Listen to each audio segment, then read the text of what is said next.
नमस्कार, आप देख रहे हैं प्राइम न्यूज। मैं हूं राजेश कुमार। पूर्वी लद्दाख में एलएसी पर चीन के साथ बढ़ते तनाव के बीच भारत ने बुधवार को मशहूर गेमिंग ऐप पबजी समेत 118 मोबाइल ऐप पर प्रतिबंध लगा दिया। ये ऐप चीन की कंपनियों से जुड़े हुए हैं और इससे पहले जून में भारत ने टिकटॉक समेत 59 चीनी ऐप पर बैन लगाया था। जुलाई में भी चीन से जुड़े 47 मोबाइल ऐप प्रतिबंधित किए जा चुके हैं। इस तरह अब तक कुल मिलाके चीन से जुड़े 224 मोबाइल ऐप पर प्रतिबंध लग चुका है।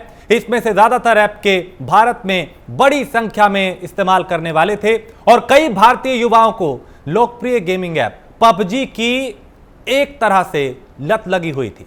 लत इतनी बुरी कि कई जिंदगियां इस गेम ने तबाह कर दी। तेलंगाना में 45 दिन लगातार पबजी खेलने से छात्र की मौत हुई। महाराष्ट्र में रेलवे ट्रैक पर पबजी खेलते समय हादसा हुआ। ट्रेन की चपेट में आकर 2 युवकों की मौत हो गई। गुजरात में पबजी गेम को लेकर बच्चे की हत्या कर दी गई। रामपुर में पबजी खेलने पर पिता की डांट से नाराज छात्र ने जान दे दी। ग्वालियर की बात करें तो यहां पे पबजी खेलने में मगन छात्र ने ट्रेन में पानी समझकर तेजाब पी लिया और उसकी मौत हो गई। पबजी गेम की लत ने रांची में एक युवक को स्नैचर बना दिया।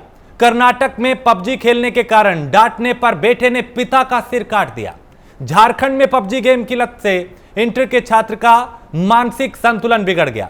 श्रीनगर में ऑनलाइन गेम पबजी खेल रहे युवक की मौत हो गई। यानी पबजी ने कई जिंदगियों को तबाह कर दिया, कई घरों के चिराग बुझा दिए। लेकिन पबजी के बैन होने से उन मां बाप के चेहरों पर मुस्कान है जिनके बच्चे हमेशा पबजी खेलने में लगे रहते थे। पढ़ाई लिखाई की बात करने पर गुस्सा हो जाते थे क्योंकि पबजी खेलने के कई बड़े नुकसान भी हैं।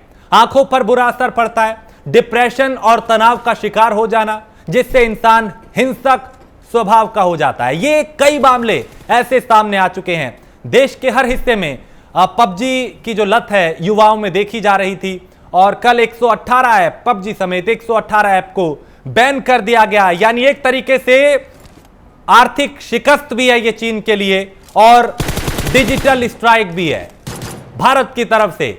अब तक 224 ऐप को बैन किया जा चुका है।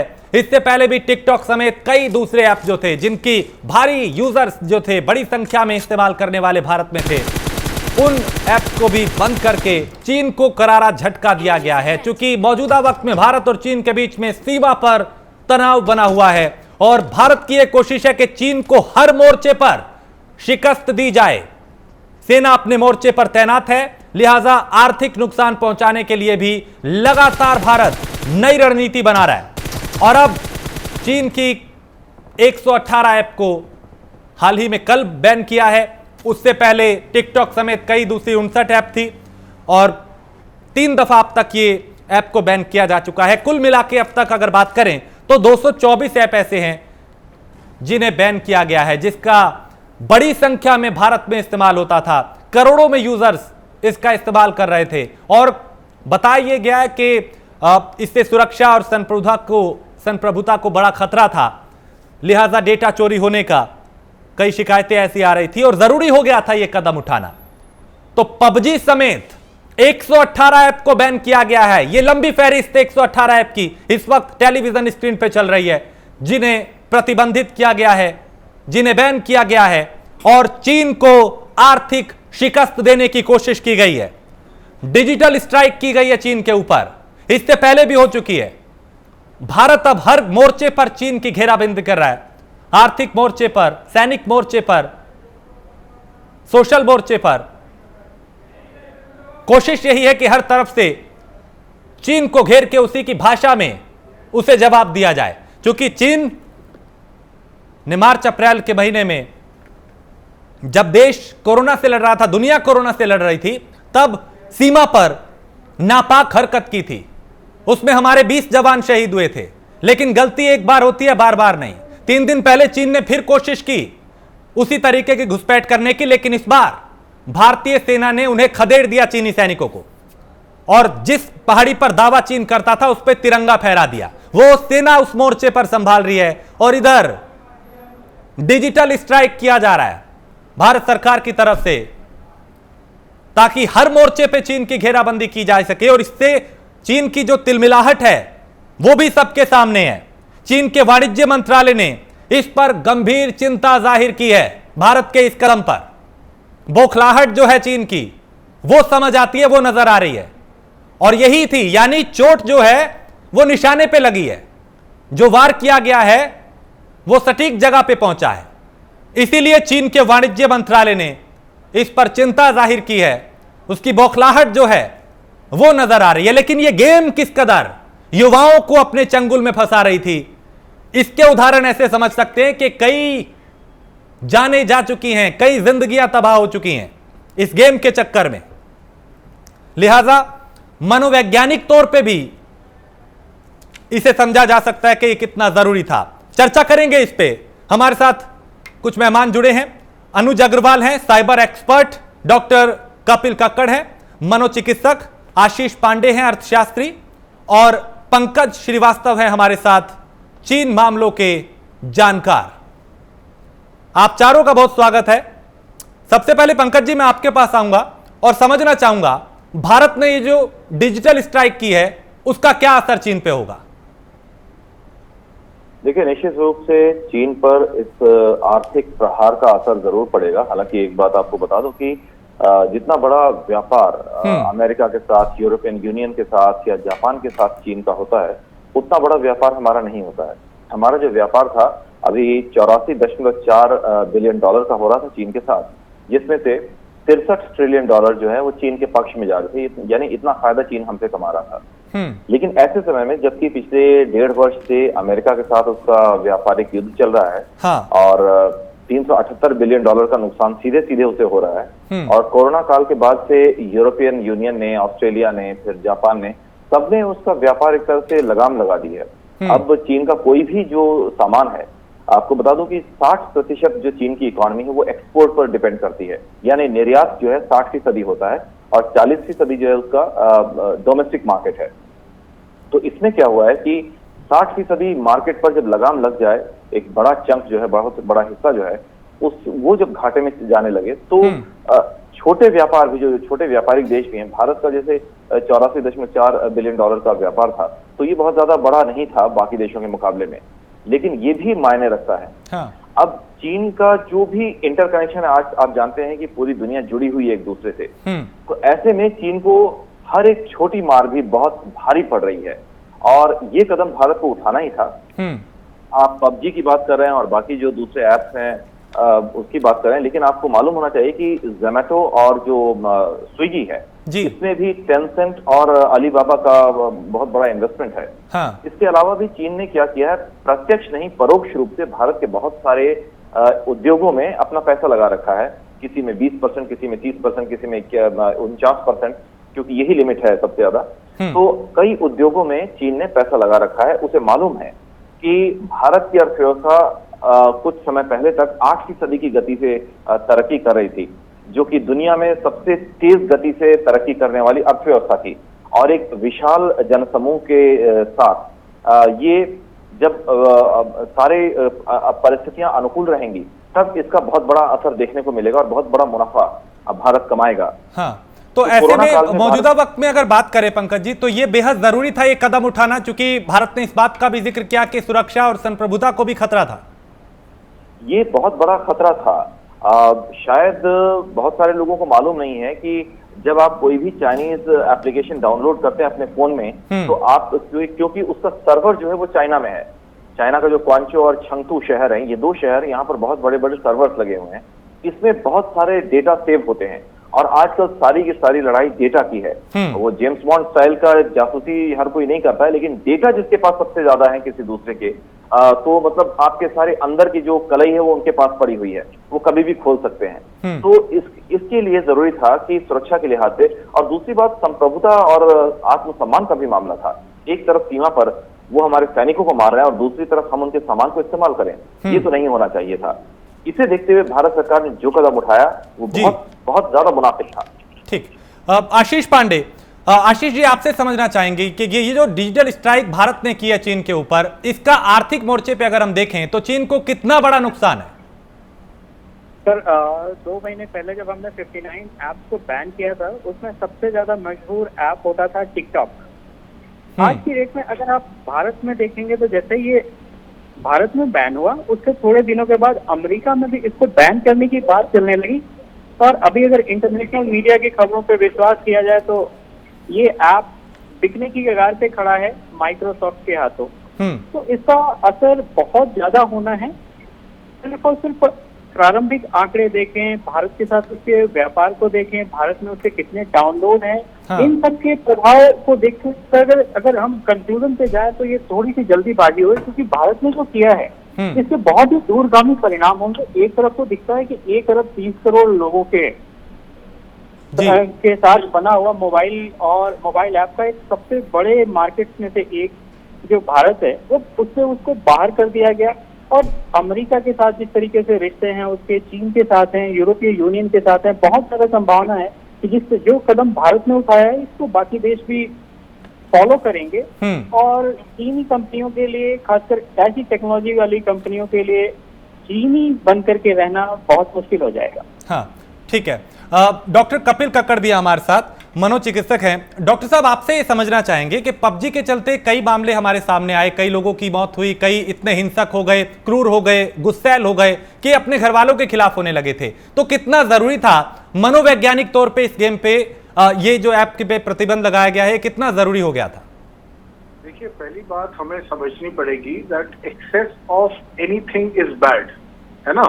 ये तो इन्होंने जो पबजी इन्होंने करा है, ये स्ट्रैटेजिकली इन्होंने इसको बैन करा है, ना कि क्योंकि लोग बच्चे एडिक्ट हो रहे थे, प्रॉब्लम्स आ रही थी, जैसे आपने अपने इंट्रोडक्टरी शुरू में बोला, उस वजह से इसको बैन नहीं करा है। हाँ। पर हैविंग सेड दैट, ये जो पबजी जैसे गेम्स होते हैं, ये बहुत ही इंटेंसिव एडिक्टिव होते हैं, जहाँ पे बच्चों को आइसोलेशन में ले जाते हैं, उनका जो सोशल अपब्रिंगिंग है उसको खत्म कर देते हैं और उनको कन्फाइन एक तरह से कर देते हैं जी। अब आप देखिए, टिकटॉक जैसी चीज को भी बैन किया गया, पर लोग उससे उभर गए। उसके अंदर भी लोगों के तो बहुत बड़ा सब्सक्राइबर बेस था। आप सोचिए, उनकी एक अलग तरह से ह्यूमन कांटेक्ट था, लाखों उनके फॉलोअर्स थे। वहां पे भी लोगों ने कोई कंप्लेंट नहीं करी, क्योंकि वो देश के साथ खड़े रहे हैं जी। आज के हमारे जो बच्चे हैं वो इतने समझदार हैं कि उनको इस चीज का इम्पैक्ट, जो एडिक्शन जिसका होगा उसको थोड़ा बहुत प्रॉब्लम होगा, बट उसके अलावा ज्यादा मोटा प्रॉब्लम किसी को नहीं आएगा और वो उससे उभर पाएंगे। मैं एक और चीज कहना चाहूंगा, जिसको एडिक्ट होना है उसको 100 डिफरेंट पबजी मिल जाएंगी। बहुत सारी तरह की गेम्स हैं जिनपे बच्चे एडिक्ट होते हैं, हो चुके हैं। तो उसमें बहुत इंपॉर्टेंट रोल रहता है। बात गेम से ज्यादा का एडिक्शन का होता है कि आदमी का बिहेवियर कैसा है, उन बच्चों की सराउंडिंग्स कैसी है, एनवायरनमेंट कैसा है, पेरेंट्स कैसे डील करते हैं, वो अपने आप को कैसे डील करते हैं, स्कूल कैसे डील करता है। तो बहुत सारे कॉन्ट्रीब्यूटिंग फैक्टर्स होते हैं एक जो बच्चे को जो एडिक्शन की तरफ लेके जाते हैं जी। तो बाकी क्योंकि ये वाली चीज इन्होंने बैन करी है, ये बहुत वेलकम स्टेप है, क्योंकि अब बहुत सारे बच्चे इससे डिटॉक्स हो जाएंगे और उनको अपने आप को संभलने का मौका मिलेगा। चाहे स्ट्रैटेजिकली इसको बैन किया गया है, पर ये बच्चों को एक रेजिलिएंट और कोपिंग अप मैकेनिज्म की तरफ लेके जाएगा जी। अनुज अग्रवाल, आप साइबर एक्सपर्ट हैं, आपसे समझना चाहेंगे कि 118 ऐप बैन किए गए हैं। बताया गया है कि ये सुरक्षा और संप्रभुता के लिए एक बहुत बड़ा खतरा था। आपसे समझना चाहेंगे कि किस तरीके के खतरे जो हैं वो उत्पन्न हो रहे थे इससे। देखिए, ये जो ऐप्स हैं, ये ऐप प्राइवेसी के लिए बहुत बड़ा खतरा बन चुके हैं पूरे विश्व में लोगों के लिए। क्योंकि जो कंपनीज इनको चला रही हैं, खासतौर पे जो चाइनीज कंपनीज हैं, उनके जो बिजनेस एथिक्स हैं वो डाउटफुल हैं। होना तो ये चाहिए कि जब आप किसी व्यक्ति को किसी ऐप में एनरोल करते हैं तो उसका जो निजी डेटा है जी, सेंसिटिव निजी डेटा है, सेंसिटिव पर्सनल डेटा है, उसको या तो आप उससे लेना, और अगर आप लें तो उसको इस प्रकार से सुरक्षित करें कि उसका किसी प्रकार से भी मिसयूज ना हो और वो व्यक्ति किसी भी अन्य प्लेटफॉर्म पे आइडेंटिफाई ना हो। लेकिन इन कंपनीज के साथ ऐसा कुछ भी नहीं है। चाइना में जो भी कानूनी प्रक्रिया है उसके बारे में पूरे विश्व को कोई जानकारी नहीं है जी। वहां पर किसी को एक्सेस नहीं है। तो आपके जो भी दिन भर के एक्टिविटी हैं, जो आपकी लोकेशंस हैं, जो आपकी प्रेफरेंसेस हैं, जो आपके व्यवहार हैं, जो आपका परिवार है, आपका जो कैमरा और जो माइक्रोफोन है, उससे जो भी चीजें रिकॉर्ड हो रही हैं, वो सारी की सारी आर्टिफिशियल इंटेलिजेंस वाले सर्वर्स में जाती हैं। हाँ। और उन सर्वर से डेटा दुनिया भर की मार्केटिंग कंपनीज को बेचा जाता है।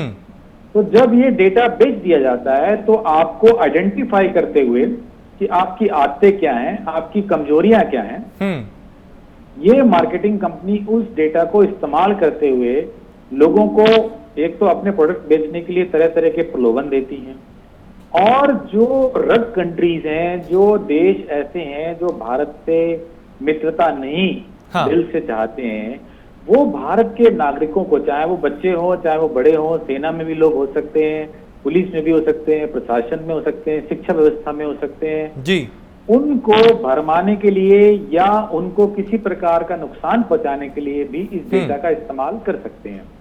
ऐसा ही एक उदाहरण देखने में आया था कि जब एक हमारे आर्मी के, एयरफोर्स के स्टेशन पर हमला किया गया था, तो ये माना गया था कि उस समय कुछ फोन जो वहां पर थे और उनसे जो डेटा कैप्चर किया गया था वो किसी प्रकार से आतंकवादियों तक पहुंचा और वो उस हमले को पूरी तरह से, अच्छी तरह से करने में इसीलिए कामयाब हो पाए क्योंकि वहां पर जो लोग थे, जो महत्वपूर्ण लोग थे या जो एसेट थी, उनकी लोकेशन और उनकी सबकी अवेलेबिलिटी को वो बड़े अच्छे से पॉइंट आउट कर पाए।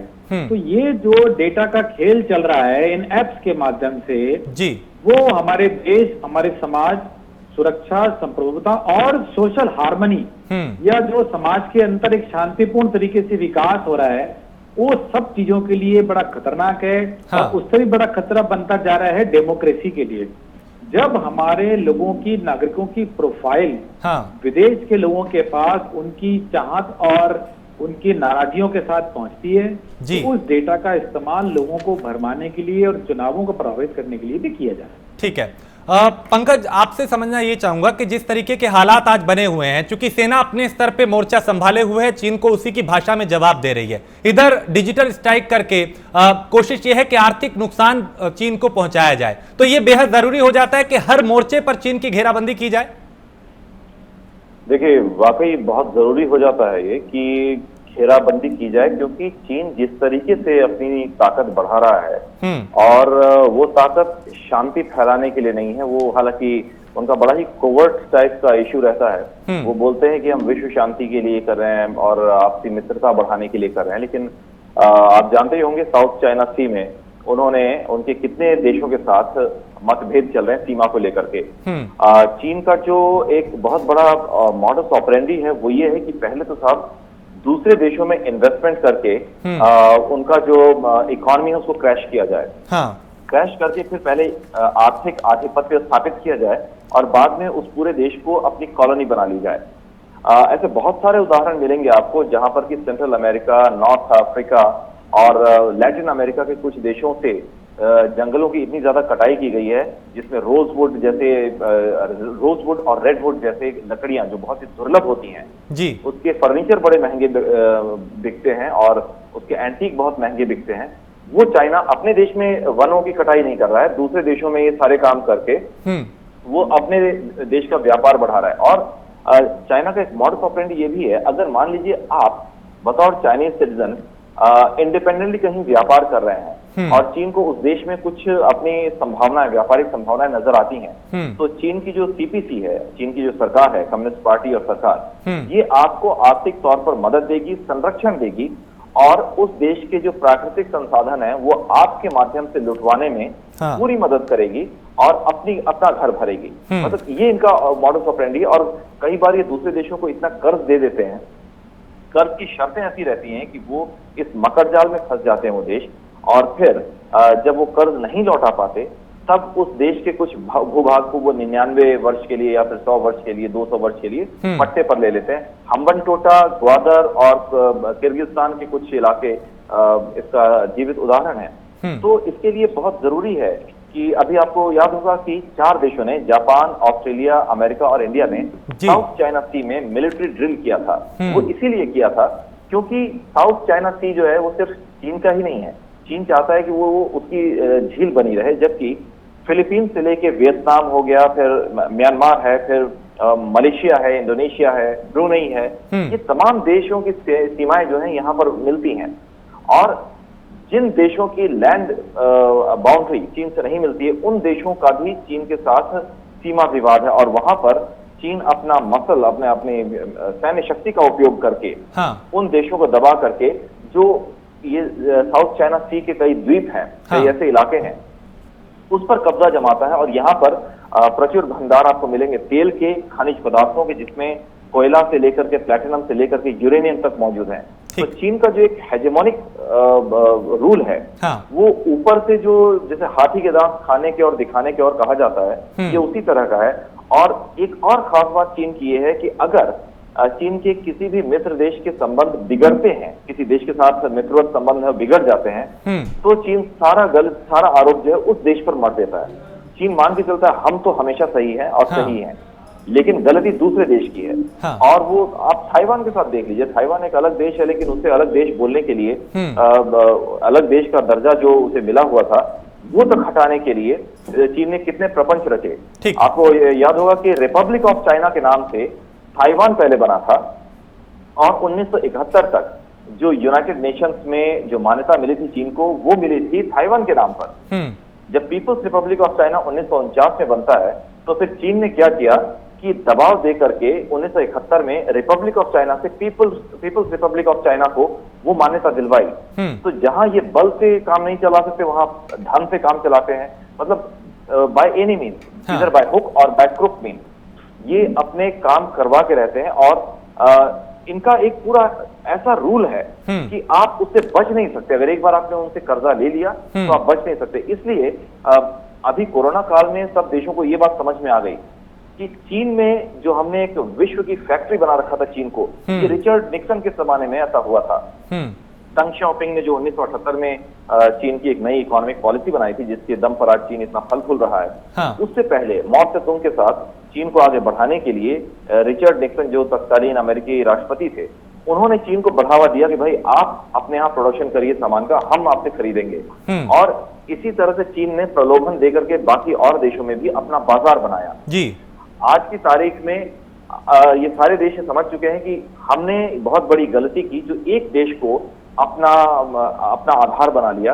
अब हमें अपनी अपनी इंडस्ट्रीज इंडिपेंडेंटली डेवलप करनी होंगी। साथ ही एक देश में कभी भी सारे संसाधन जुटाने नहीं होंगे। मतलब अगर आपको ऑटोमोबाइल से कुछ रिलेटेड कुछ चाहिए तो आप जर्मनी जाइए, इलेक्ट्रॉनिक्स से रिलेटेड कुछ चीजें चाहिए तो उसके लिए जापान जाइए। इस तरह से अलग अलग देशों का अलग अलग सेंटर बनाने की बात। और यही वजह है कि अब चीन को अलग अलग तरीकों से अलग अलग देश जो है वो घेर रहे हैं, क्योंकि सबके सामने है कि कैसी चीन की जो नापाक हरकतें हैं वो सबके सामने है। डॉक्टर साहब, आपसे समझना चाहेंगे कि पबजी के कई सारे जो साइड इफेक्ट हैं वो सबके सामने है। डिप्रेशन में आ जाना, तनाव का शिकार हो जाना, हिंसक हो जाना, तो ये बेहद जरूरी था या हमने इसमें देर कर दी या बहुत पहले इस पे रोक लग जानी चाहिए थी? देखिए, अगर आप प्रिंसिपली बात करिए तो प्रिंसिपली तो इसमें बहुत पहले रोक लग जानी चाहिए थी।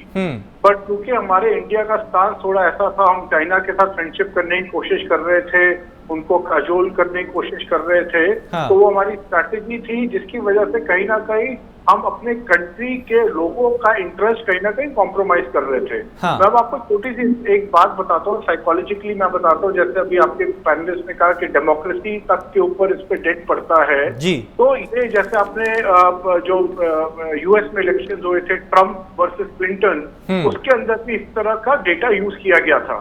तो जब इस तरह का डेटा यूज किया जाता है, क्योंकि यहाँ पे बिहेवियरल एनालिसिस होते हैं, बिहेवियरल एनालिसिस की वजह से मान लीजिए अगर मैं लेफ्टिस्ट सपोर्टर हूँ तो मुझे अगर किसी भी कांग्रेस या बीजेपी का मुझे एड चलाना है तो वो उस हिसाब से मैं देखूंगा, या कोई उस हिसाब, तो आहिस्ता आहिस्ता आदमी इन्फ्लुएंस होना शुरू हो जाता है।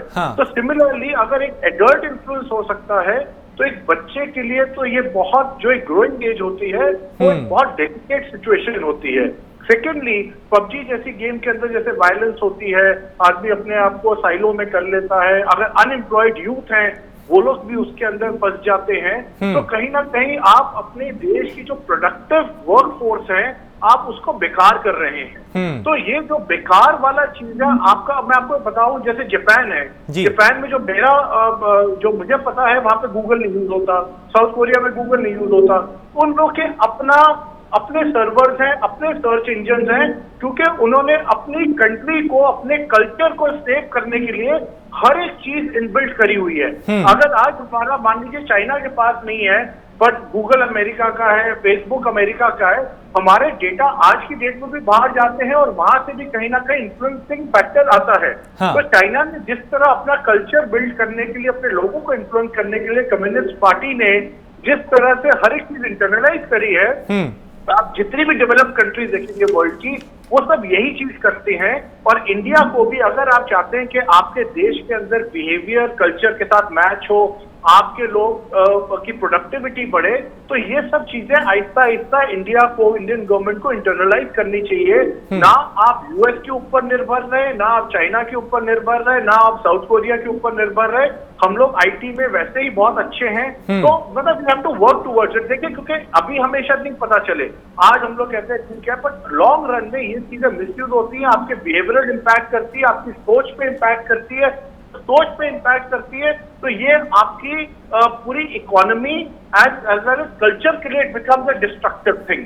तो अगर आपको इसको देखिए, तभी चाइना जैसी कंट्रीज ने या जापान जैसी कंट्रीज ने, इन्होंने आज से नहीं, इन्होंने 10, 15, 20 साल पहले से इन्होंने ये सब चीजें अपने तैयार रखी थी, क्योंकि ये इसकी जानते हैं कि बिहेवियर के ऊपर, साइकोलॉजी के ऊपर क्या इम्पैक्ट कर सकता है, और अपने देश के नागरिकों को हमने इंटीग्रेट करके कैसे रखना है, वो आपको टेक्नोलॉजी आज की डेट में अगर आपके हाथ में नहीं है तो किसी के हाथ में नहीं है। जैसे मुझे जो समझ आया है, RI जो रिलायंस का, अभी रिलायंस जियो का जो पैक हुआ है फेसबुक के साथ, उसके अंदर जो मुझे पता है, आई माइट बी रॉन्ग, मुझे पता है कि उसमें रिलायंस ने क्या, हमारा जो डेटा होगा वो इंडिया में ही रहेगा, वो हम फेसबुक के साथ शेयर नहीं करेंगे।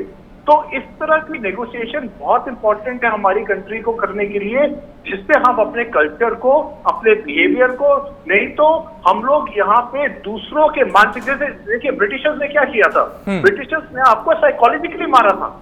ये पता कि बहुत लोगों को नहीं मालूम होगा। ब्रिटिशर्स जब आए, उन्होंने कहा तुम तो हिंदुस्तानी बेकार हो, तुम बेकार हो, तुम बेकार हो। वो 5-6 साल हिंदुस्तानी को ये बोलते रहे। तो 4-5 साल बाद हिंदुस्तानियों को लगा यार ये गोरे तो सही कहते हैं, हम वाकई में बीमार है, हम बाकी में बेकार है। इतना उनको डिमोटिवेट कर दिया कि हिंदुस्तानियों को लगा कि भैया हम गोरों के बिना कुछ नहीं कर सकते। तभी आप देखेंगे सिर्फ 2-4-5% जो पॉपुलेशन थी वो इंडिपेंडेंस की फाइट में आगे आई, बाकी लोगों को उन्होंने ब्रेन वॉश करा हुआ था। तो जब ब्रिटिशर्स ने, जिस जमाने में टेक्नोलॉजी नहीं थी, उस टाइम अगर वो लोग ये सब कर सकते हैं, तो आज की डेट में आप देखिए जब टेक्नोलॉजी है, तो आप ब्रेन के साथ, आप बिहेवियर के साथ, आप कल्चर को किस तरह क्रिएट और डिस्ट्रॉय कर सकते हैं, वो हर कंट्री को समझना चाहिए। बाहर के देश समझ चुके हैं, हम लोग जितना जल्दी समझेंगे वो हम लोग के लिए, हमारे फ्यूचर जनरेशन के लिए उतना अच्छा है। जी आशीष पांडे, आप ये बताएं कि अब तक अगर कुल मिला के हम देखें, पिछले जब से तनाव भारत और चीन के बीच में बढ़ता जा रहा है, अब तक 224 ऐप ऐसे हैं जिन्हें बैन किया गया भारत में, और इनके करोड़ों यूजर्स थे हिंदुस्तान में, और इसका फायदा चीन को हो रहा था।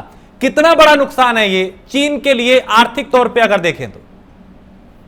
बहुत बड़ा नुकसान है, और इसके सांकेतिक प्रभाव तात्कालिक प्रभावों के आधार पर नहीं, इसके दीर्घकालीन प्रभाव होंगे, और लॉन्ग टर्म में चीन के लिए अंतर्राष्ट्रीय बाजारों की में अपनी पकड़ बनाने में बहुत दिक्कतें आने वाली हैं। चीन का व्यापार जो आज की डेट में हम देखते हैं, अफ्रीका, भारत, एशिया, अमेरिका और हर देश में फैला हुआ, जिस तरीके की जिस आर्थिक गुलामी की हम जो बात कर रहे थे, वो सारी की सारी चीजें यहाँ पर सीमित होने वाली हैं।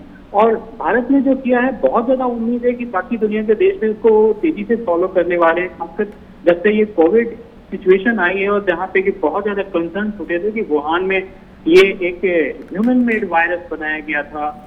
आपने थोड़ी देर पहले जब हम टिकटॉक की बात कर रहे थे, जहाँ पे कि माइक्रोसॉफ्ट को उसको खरीदने की बात कर रहा है, अमेरिकन सरकार उसके ऊपर प्रेशर बनाने की कोशिश कर रही है। जापान के साथ, साउथ चाइना के साथ, सबके साथ उनके रिलेशन धीरे धीरे डिटोरिएट हो रहे हैं। अभी कुछ दिन पहले आपने देखा होगा कि काफी सारी कंपनियां चीन से बाहर निकलने की फिराक में हैं। और एक इसके साथ एक नया ट्रेंड जो मैं ये देख रहा हूँ कि ये जो टेक्नोलॉजी कंपनियां हैं, वो कहीं ना कहीं चीनी हाथों से निकल करके शायद अमेरिका, यूरोप या किसी अन्य कंट्री में जाकर के शिफ्ट हो और अपने आप को साबित करें कि इन कंपनियों का ओरिजिनेशन भले ही चाइना में हुआ हो, लेकिन अब ये चीन की कंपनियां नहीं हैं। शायद ग्लोबलाइजेशन के लिए एक बड़ी शिफ्टिंग नजर आने वाली है। तो ऐसे में ये जरूरी हो जाता है भारत के लिए कि एक तो उन कंपनियों को चीन की बजाय भारत में लाया जाए कि कैसे निवेश भारत में हो, कैसे रोजगार के ताकि अवसर भी पैदा हो, आर्थिक तौर पे भी भारत मजबूत हो। दूसरा ये कि चीन को शिकस्त देने के लिए हर मोर्चे पे घेराबंदी जरूरी थी, उसमें आर्थिक मोर्चा सबसे महत्वपूर्ण है। जी बिल्कुल, सबसे ज्यादा महत्वपूर्ण। और भारत को अभी तक जो रिलेशन हम अच्छे करने की कोशिश कर रहे थे उनके साथ एक बड़ा अट्रैक्शन भी यही था। जैसे अभी अगर आज भारत सबसे बड़े स्टार्टअप सक्सेसफुल स्टार्टअप्स को देखें तो उसमें से 18 कंपनियां ऐसी हैं जिसमें चीन की से संबंधित कंपनियों ने सबसे ज्यादा इन्वेस्ट कर रखा है, मेजॉरिटी होल्डर है वो। तो भारत को ये जरूरी है कि वो आत्मनिर्भर बने और ऐसी कोई चीज नहीं है। हमारे पास टेक्नोलॉजी है, हमारे पास मैन पावर है, हमारे पास क्षमता है, इच्छा शक्ति और सरकारी नीतियां अगर सुधरे तो हम चीन से आगे भी निकल सकते हैं। ठीक है अनुज अग्रवाल, राष्ट्रीय सुरक्षा के लिए ये बेहद महत्वपूर्ण था इस वक्त कि ये कदम उठाया जाए, क्योंकि चीन की जो नापाक हरकतें हैं वो हम सब ने पिछले कई दिनों में कई दफा देखी हैं। ऐसे में जरूरी था कि इसको ये कदम उठा के चीन को एक जवाब भी दिया जाए एक नुकसान के तौर पे। देखिए ये सिर्फ चीन को ही नहीं है, दुनिया भर के जो भी तमाम देश हैं आज भारत को वो टारगेट कर रहे हैं। हमारे यहाँ 130 करोड़ की आबादी है और जो लगातार बढ़ रही है, तो आज भारत दुनिया का एक सबसे बड़ा देश बन चुका है। हाँ। और हमारे यहाँ जो यूथ की पॉपुलेशन है, जो यंग लोगों की पॉपुलेशन है, वो दुनिया में सबसे ज्यादा है। साथ ही साथ जब से हमारे यहाँ एक आर्थिक आजादी का कार्यक्रम शुरू हुआ है, लोगों की आय भी तेजी से बढ़ी है और उनकी जो परचेजिंग पावर है वो बहुत तेजी से बढ़ी है। हाँ। तो दुनिया के सभी देश और उसमें चीन ऑब्वियसली सबसे आगे है, क्योंकि वो एक सबसे बड़ा भी एक्सपोर्टिंग कंट्री के तौर पे आ रहा है जी, जो भारत के पूरे व्यापार को और पूरे यूथ को कंट्रोल करना चाहते हैं ताकि ज्यादा से ज्यादा उनकी चीजें बिकें। अगर हम अभी देखें कि हमारे प्रधानमंत्री जी ने एक आत्मनिर्भर और वोकल फॉर लोकल ये दो नारे दिए, तो लोगों को शायद कम समझ में आया होगा कि इसका मतलब सिर्फ वही है जैसे पुराने भी ऐसे नारे दिए गए हैं, ये एक्सपोर्ट सब्स्टिट्यूशन या निर्यात को घटाएं, जबकि ऐसा नहीं है। इसके पीछे जो आइडिया है वो ये है कि ऐसा ना हो कि एक समय ऐसा आ जाए कि भारत में सिर्फ और सिर्फ आयात हो और हमारे यहाँ कुछ बने ही ना। हाँ। आज अगर हम चीन के व्यापार को देखें तो चीन से जो हमारा व्यापार है 50-55 बिलियन डॉलर का फायदा लगातार चीन को हो रहा है। यानी हम हर साल इतना ज्यादा अपना पैसा, अपने रिसोर्सेज चीन को दे रहे हैं और उसमें आईटी ये जो एप्स हैं, अब आप पबजी की बार आप बात कर रहे हैं, बड़ा अच्छा आपने आज ये टॉपिक लिया है। पबजी सिर्फ हमारा डेटा चोरी नहीं कर रहा है, अगर आप देखें तो पबजी में बहुत सारे लोगों को पैसे देने पड़ते हैं। हाँ। क्योंकि पबजी एक कॉम्पिटिटिव गेम है जिसमें कई बच्चे मिलकर खेल भी सकते हैं, जिसमें आप अपने दोस्तों को इन्वॉल्व कर सकते हैं, 4-5 दोस्तों को इन्वॉल्व कर सकते हैं, फिर उसमें नए कपड़े खरीद सकते हैं, है ना, वर्चुअल कपड़े हैं, वो आपको कुछ नहीं मिलता है। आप उसमें जो उसमें वेपन्स हैं उसकी नई नई ड्रेसेस लगा सकते हैं। तो इस प्रकार से उसमें काफी सब्सक्रिप्शन के ऑप्शंस हैं जिसमें बच्चे घरों से पैसा लेके कई बार हो सकता है चुरा भी रहे हो और उसमें काफी पैसा देते रहते हैं पबजी गेम में, जबकि उसके बदले में उन्हें कुछ मिलता नहीं है। और ये एक टेंडेंसी होती है कि अगर एक बच्चे ने कोई अच्छी ड्रेस, कोई गोल्डन ड्रेस खरीदी या कोई गोल्डन पास, उसमें गोल्डन पास ही मिलता है 3000 रुपए में या अलग अलग समय पे अलग अलग फीस होती है। हाँ। तो दूसरा बच्चा भी कंपटीशन में उस तरह की चीजें खरीदेगा। तो इस प्रकार से ना सिर्फ ये एक मानसिक समस्या है जो कि लोगों को इसका आदी बना रही है, उनका डेटा चुरा रही है, सामरिक रूप से और सामाजिक रूप से, ये आर्थिक रूप से भी हमारे ऊपर प्रहार हो रहा था। आखिर उस गेम में ऐसी कोई बात नहीं है जिसके लिए हम चीन को लगातार पैसा दें।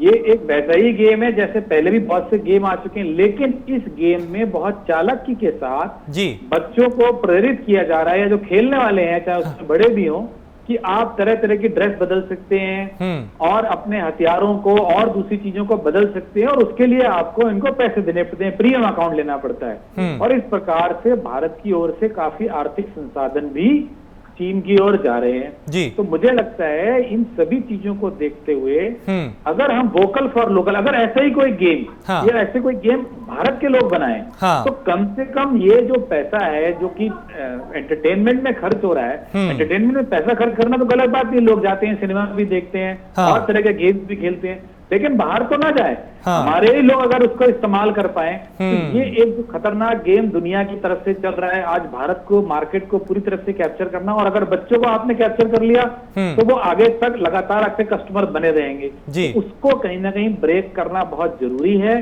और मुझे लगता है ये एक अच्छा समयोचित कदम है और इससे हमें कई मोर्चों पर फायदा होगा। लेकिन ये जरूरी है कि हमारे लोग इसको समझे, हमारे एंटरप्रेन्योर्स ऐसे गेम या जो भी चीजें हैं वो भारत में बनाएं और लोग कहीं ना कहीं अपनी चीजों को इस्तेमाल करने की आदत डालें, उनको अप्रिशिएट करना शुरू करें। ठीक है। पंकज श्रीवास्तव, भारत ने जब ये कदम उठाया, पबजी समेत 118 ऐप को जब बैन किया, तो चीन के वाणिज्य मंत्रालय ने इस पर गंभीर चिंता जाहिर की है, यानी जहां निशाना लगाया गया था तीर ठीक जगह पे लगा। ये बिल्कुल आपने सही कहा कि जहां निशाना लगाया गया था तीर बिल्कुल सही लगा, और चीन को अब इस मौके पर जब कहीं से बाहरी कोई आय नहीं हो रही है तो चीन को इसका दर्द समझ में आ रहा है और ये नुकसान वाकई समझ में आ रहा है। अभी जैसा अनुज अग्रवाल साहब बता रहे थे पबजी के बारे में, तो जब मैं बीजिंग में था, अभी 2 महीने पहले ही मैं मतलब बीजिंग से आया हूँ यहाँ पर जी। जब मैं बीजिंग में रहता था, वहां पर मेरे घर से थोड़ी ही दूरी पर एक पबजी का पार्लर बना हुआ था। वो पार्लर बाकायदा 2 मंजिला था और बहुत बड़ी बिल्डिंग थी वो, और वो एक सी थ्रू ग्लास की जो एक दीवार बनाई जाती है जिससे कि हम लोग भी जो राहगीर आते जाते हैं वो भी देखते हैं, और एक बहुत बड़ा मतलब स्क्रीन करीब 55 इंच का कर्वियस स्क्रीन है और बड़ी आरामदायक चेयर है जिसमें आप जॉयराइड वगैरह लेते हैं, वैसे ये स्क्रीन है और वैसे चेयर है, और वो पूरी सुविधा वहां पर देते हैं, और वो बिल्डिंग 24 घंटा खुला रहती थी। तो बहुत दिनों तक मैं समझ नहीं पाई ये है क्या। वो जो पबजी वाला जो एक आइकन है, जो आदमी बना हुआ है पैराशूट के साथ खड़ा है, उसके आप फीचर देखिए, वो अमेरिकनाइज्ड फीचर है, वो चाइनीज फीचर कतई नहीं है, क्योंकि चीन को मालूम है कि अगर चीन के फेस पर कोई चीज बेची जाएगी तो शायद न बिके। तो इसके लिए उन्होंने उसका जो नायक है वो एक अमेरिकनाइज्ड, एक कॉकेशियस जैसे दिखने वाले आदमी को बनाया था। तो मैं हमेशा देखता था अगर मैं सुबह जॉगिंग के लिए जा रहा हूँ, शाम को सब्जी भाजी खरीदने जा रहा हूँ, तो वो उस रास्ते से आना जाना होता था, हमेशा वहां 8-10 चेयर जो है विंडो साइड में भरी रहती थी और लोग गेम खेल रहे होते थे। तब मैंने किसी से इंक्वायर किया, तब पता चला कि ये जो है इंटर कॉन्टिनेंटल गेम खेल रहे होते हैं। जैसे कुछ लोग यहाँ बैठे हैं, कुछ यूरोप में होंगे, कुछ अमेरिका में, कुछ जापान में, कुछ ऑस्ट्रेलिया में, ये सब लोग मिल करके एक टास्क को पूरा करते हैं। तो ये सारी चीजें चीन ने बहुत ही चालाकी के साथ डेवलप की हैं, जैसा कि अनुज साहब बता रहे थे, और इनका जरिया ये है, इनका कहने का मतलब ये है कि हर तरीके से आप चीन जो है पैसे कमा रहा है। मैं आपको एक मिसाल के तौर पर बताऊं कि चीन जो है कितना बड़ा व्यापारिक देश है। जैसे हमारे यहाँ जो है आप मंदिरों में जाते हैं, जा करके और पूर्णमासी पूजा पाठ करके आते हैं। पूर्णमासी के दिन या नवरात्रों के दिन जब आप कुछ खास मंदिरों में जाते हैं तो वहां पर आपको मुफ्त में खाना मिलता है, ठीक है। पानी तो मुफ्त में मिलता ही मिलता है, अगर आप पानी पीना चाहें तो साफ पीने का पानी आपको मिलेगा। आरओ सिस्टम आजकल कई मंदिर गुरुद्वारों में लगे हुए हैं। लेकिन बीजिंग में युंगखकुंग एक जगह है, लामा टेम्पल, बौद्ध मंदिर, वहां एंट्री फी आपको 25 युआन यानी भारतीय करेंसी में 250 रुपए देने होंगे।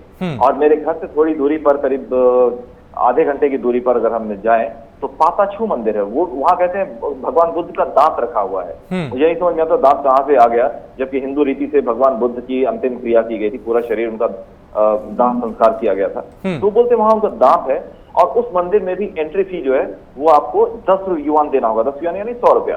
और मंदिर के अंदर आप कुछ भी लेना हो आपको पैसा खर्च करना है, पीने का पानी भी आपको पैसा खर्च करके मिलेगा।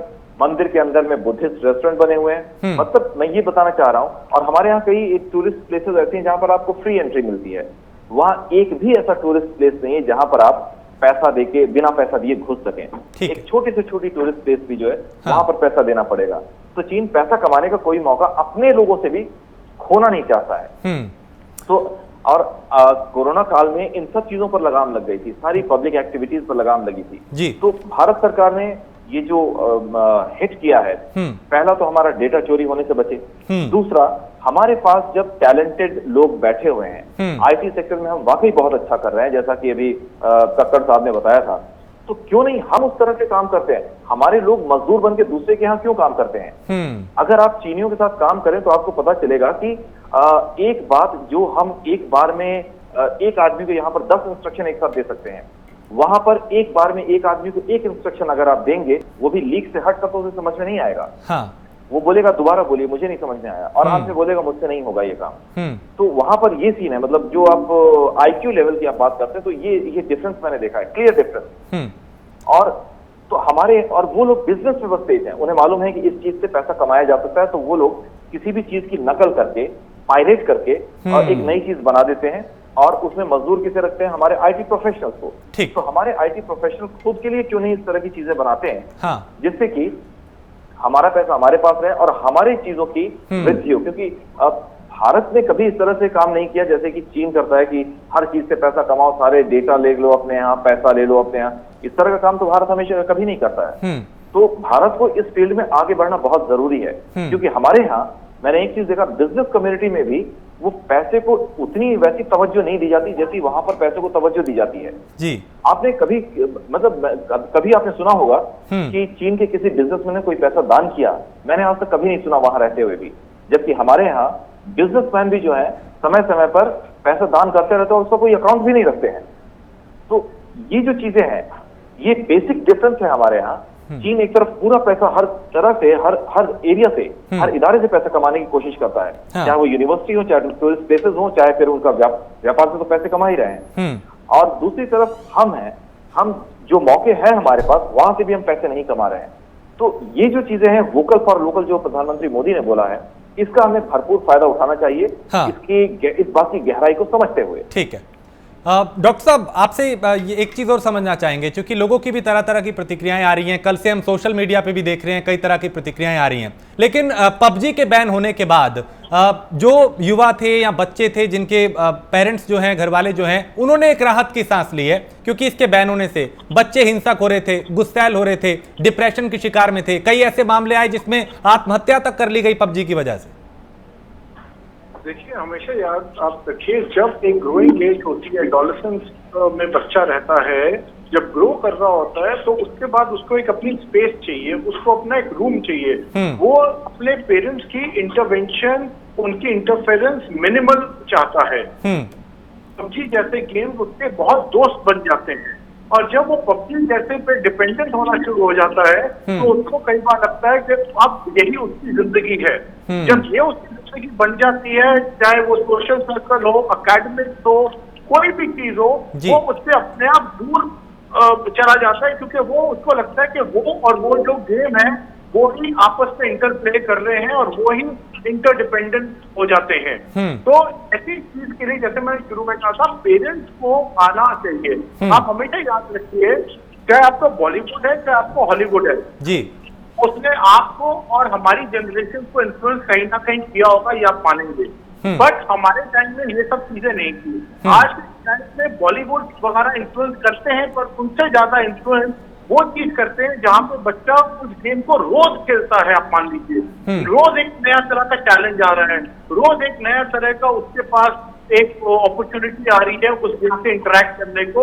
और आप जब भी किसी भी चीज के साथ बहुत फ्रीक्वेंटली इंटरेक्ट करेंगे, एक वो सेंस ऑफ बिलोंगिंगनेस आ जाएगा और आपको लगेगा आपने और चीज में कोई फर्क नहीं है। और मैं एक और चीज अपने इस प्रोग्राम में ऐड करना चाहता हूँ आपके व्यूअर्स के लिए, कि जो हम सेल्फ रिलायंस की बात कर रहे हैं, हाँ। ये बहुत इंपॉर्टेंट हमारे देश के लिए साइकोलॉजिकली क्यों है। ये पबजी वगैरह ये सिंबॉलिक बैन भी है, इकोनॉमिकली चाहे चाइना को इसका बहुत ना पड़े, बट हमारे देश के लोगों में साइकोलॉजिकली इसका आएगा कि हम चाइना के प्रोडक्ट के बिना भी रह सकते हैं। 10 साल में हमने सिर्फ एक चीज सीखी है कि चाइनीज प्रोडक्ट, चाइना रूल करना है। आज हम क्या बात करते हैं, इंडियन प्रोडक्ट ढूंढो, इंडियन प्रोडक्ट देखो, मेड इन चाइना तो नहीं है। आज हम क्या बात करते हैं कि हम अपने ऊपर सेल्फ रिलायंस के लिए आम आदमी भी देख रहा है, कॉमन मैन भी देख रहा है। इसमें मैं एक और चीज कहना चाहूंगा, ये आप लोगों को क्या थोड़ी अजीब लगे, बट इसके अंदर आज तक हम लोग आत्मनिर्भर इसलिए नहीं बन सके, मैं साइकोलॉजी की आपसे बात कर रहा हूँ, क्योंकि हमारे देश में करप्शन बहुत थी जो चाइना में इतनी नहीं थी। तो जो ब्यूरोक्रेसी और जो आपका बिजनेस जो इंडस्ट्रियलिस्ट थे, उनकी जो कनाइवेंस थी, उनका जो मेल जो था, उसमें क्या हो गया था, उसमें प्रॉफिट मैक्सिमाइजेशन हो गई थी, ऑप्टिमाइजेशन नहीं थी। मैक्सिमाइजेशन क्या है कि भाई ज्यादा से ज्यादा आप पैसा लूटो, उसमें आप कुछ गवर्नमेंट को दो, कुछ ब्यूरोक्रेट को दो और अपने घर महल बनाओ। तो इस तरह की हमारे देश में प्रथा चल रही थी। तो इसी का ये नतीजा था कि हमारे इंडस्ट्रियलिस्ट ने ये बोला कि हम यहाँ क्यों बनाए, जब चाइना हमें, जबकि हमारी लेबर भी चीप है, हमारे पास लेबर की प्रॉब्लम नहीं है जी, फिर भी हम लोग बाहर क्यों जाते थे? क्योंकि साइकोलॉजिकली हम लोग को वो काम करने की आदत नहीं थी। हमारे इंडस्ट्रियलिस्ट को इजी मनी बनाने की आदत थी। उनको लगा यार चाइना से ही आप इंपोर्ट करो, यहाँ पे अपना जेब भरो और खत्म करो। अब मैं आपको लास्ट कहूंगा, शायद आपको थोड़ा अचंभा होगा ये बोलते हुए, आप दलाई लामा को कभी पढ़िएगा। दलाई लामा ने इसके ऊपर एक चीज बोली है, उन्होंने बोला है that Indians are not proactive, मतलब इंडियंस इतने प्रोएक्टिव नहीं है and they are more lazy. He has used that word lazy for Indians। और ये लेजी हमें किसने बनाया? हमारी ब्यूरोक्रेसी ने। लेजी किसने बनाया? करप्शन ने। लेजी किसने बनाया? कनाइवेंस ने। अब जब आपके देश में ये सब चीजें खत्म हो जाएंगी तो आप एक नए उभरते हुए कल्चर वैल्यू सिस्टम को देखेंगे और आप देखेंगे ये देश कहां से कहां जा सकता है। ठीक है आशीष पांडे, बैन तो किया जा रहा है ऐप्स को, टिकटॉक को भी बैन किया गया, अब तक 224 ऐप, पबजी और दूसरे तमाम ऐप्स हैं जिन्हें बैन किया गया, लेकिन इनके विकल्प के तौर पे हमें बनाना होगा ताकि आत्मनिर्भर भी बन सके और अपने ही देश की जो संपत्ति है वो यहीं पे रहे। हमें आत्मनिर्भर बनने के लिए इसका ऑप्शन भी बनाना होगा, विकल्प भी चाहिए होगा। आपकी बात बिल्कुल सही है, हमें विकल्प बनाना पड़ेगा और अगर हमने ये विकल्प नहीं बनाया तो आज चीन है, कल कोई और देश हो सकता है जिसके कि ऐप भारत में आएंगे और वो पॉपुलर हो जाएंगे और थोड़े और समय के बाद शायद वो भी वही सिचुएशन पे हो जाएंगे। तो भारत को इन्वेंशन के लिए तो काम करना ही पड़ेगा, उद्योगपतियों को, स्टार्टअप कल्चर्स को लेके आना पड़ेगा, सरकारी नीतियां फेवरेबल होंगी, तभी ये चीजों को बैन ऐप करना एक उपाय हो सकता है। तो इसके साथ बहुत सारी चीजें चाहिए, सामूहिक प्रभाव की जरूरत है और आमूलचूल बदलाव जिसको बोलते हैं वो चाहिए होगा भारत में। एक सांस्कृतिक बदलाव चाहिए काम करने की प्रणाली जी, तभी आप मुकाबला कर पाएंगे। अनुज जी हमारे साथ आशीष तिवारी हैं, चूंकि सोशल मीडिया पे अलग अलग प्लेटफॉर्म पे भी इस वक्त इस डिबेट को लाइव देखा जा रहा है। एक दर्शक है आशीष तिवारी, अनुज जी वो आपसे सवाल पूछ रहे हैं, वो जानना चाहते हैं कि विदेशी ऐप इतनी जल्दी भारत में कैसे लोकप्रिय हो जाते हैं जबकि अपने देश में बने ऐप इतनी जल्दी बच्चों और नौजवानों में लोकप्रिय नहीं हो पाते।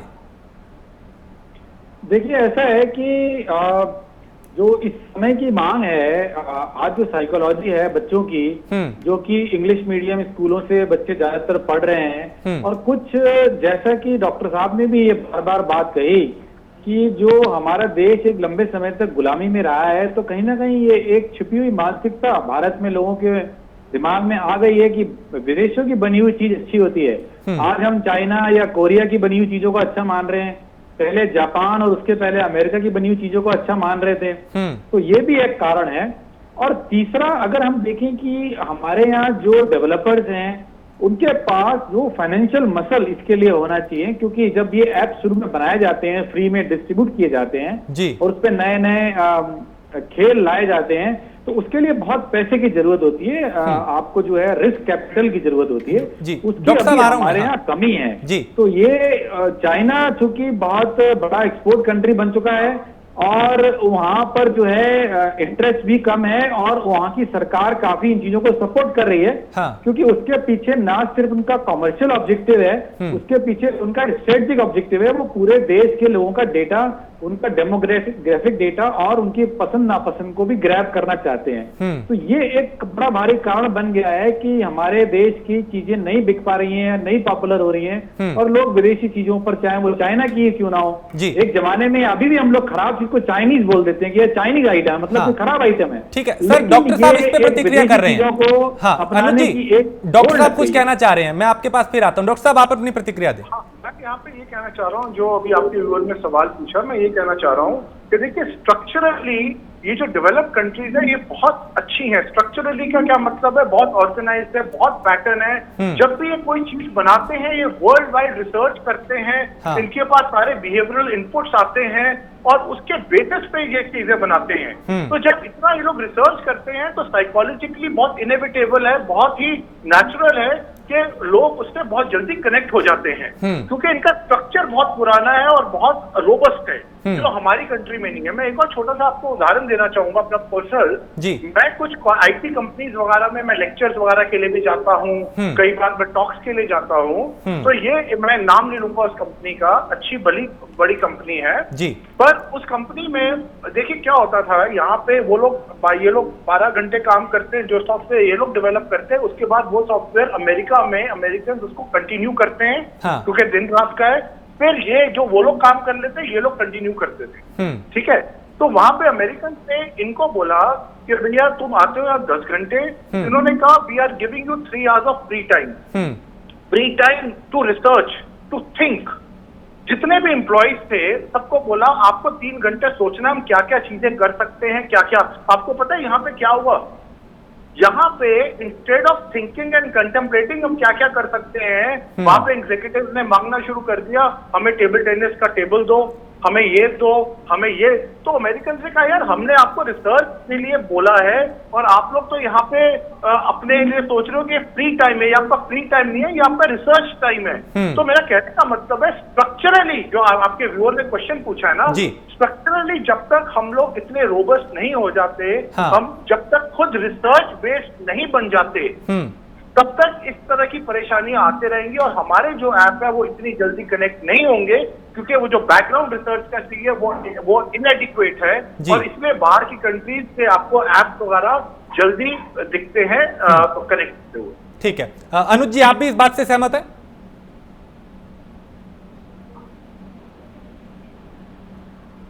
अनुज जी आप सुन पा रहे हैं, आप भी सहमत है, क्योंकि आप भी इसी तरह की प्रतिक्रिया दे रहे थे? ये देखिए, इसका जो ताल्लुक है वो हमारे अंदर जो एक हीन भावना भर गई है उससे भी है, क्योंकि हम लोग लगातार ये मानकर चल रहे हैं कि हम अच्छा काम नहीं कर सकते, हम अमेरिकन के मुकाबले नहीं हो सकते। और जब तक ये हीन भावना किसी भी समाज के साथ जुड़ी रहेगी, वो उस प्रकार के काम नहीं कर पाएंगे। आज हम अपना आदर्श शिवाजी को नहीं मानते, आज हम अपना आदर्श चंद्रगुप्त को नहीं मानते, तो इसलिए हम बड़े बड़े काम करने से कतराते हैं। और ये जो डॉक्टर साहब ने बताया कि जो उनको एक बहुत अच्छा मौका एक अमेरिकन कंपनी ने दिया कि कोई बात नहीं, आप हमारे बराबर आइए, रिसर्च करिए, आपको हम पैसा दे रहे हैं, हम आपको स्पॉन्सर कर रहे हैं, उसकी जगह वो छोटे छोटे काम जैसे कि टेबल टेनिस ये सब तो वो खुद भी अरेंज कर सकते थे। लेकिन उनकी जो मानसिकता है वो इस प्रकार की बन गई है कि हम उतना अच्छा या उनके जैसा काम कर ही नहीं सकते। तो हम अपनी एक अंतर्मुखी जो प्रतिभा है उसी में रह गए हैं, और इसलिए कोई बहुत अच्छा धमाकेदार प्रोडक्ट या सोल्यूशन अभी तक हम मार्केट में नहीं ला पाए हैं। As a country, as a society हम इसीलिए पिछड़ते चले जा रहे हैं। आज सॉफ्टवेयर में अगर आप देखें जी, दुनिया के जितने भी बड़े बड़े सॉफ्टवेयर बन रहे हैं उसके पीछे भारतीयों की मेहनत है, लेकिन किसी भारतीय नाम से कोई बड़ा सॉफ्टवेयर पिछले 10, 15, 20, 25 सालों में मार्केट में नहीं आया है। चलिए अनुज जी, वक्त की बहुत कमी है, माफी चाहूंगा, आपको रोकूंगा, लेकिन बहुत शुक्रिया, आपने बहुत विस्तार से और बहुत सही तरीके से चीजों को समझाया। आप चारों का बहुत शुक्रिया, अनुज अग्रवाल, डॉक्टर कपिल कक्कड़, आशीष पांडे, पंकज श्रीवास्तव। तो चर्चा में आज कोशिश यही थी कि जो मनोवैज्ञानिक तौर पे, आर्थिक तौर पे और जिस तरीके की रणनीति भारत की रही है चीन को नुकसान पहुंचाने के लिए, 118 ऐप को बैन किया गया, पबजी समेत। पबजी जिसने भारी नुकसान भारत को पहुंचाया, युवाओं को डिप्रेशन का शिकार बनाया, उसको भी बैन किया गया है।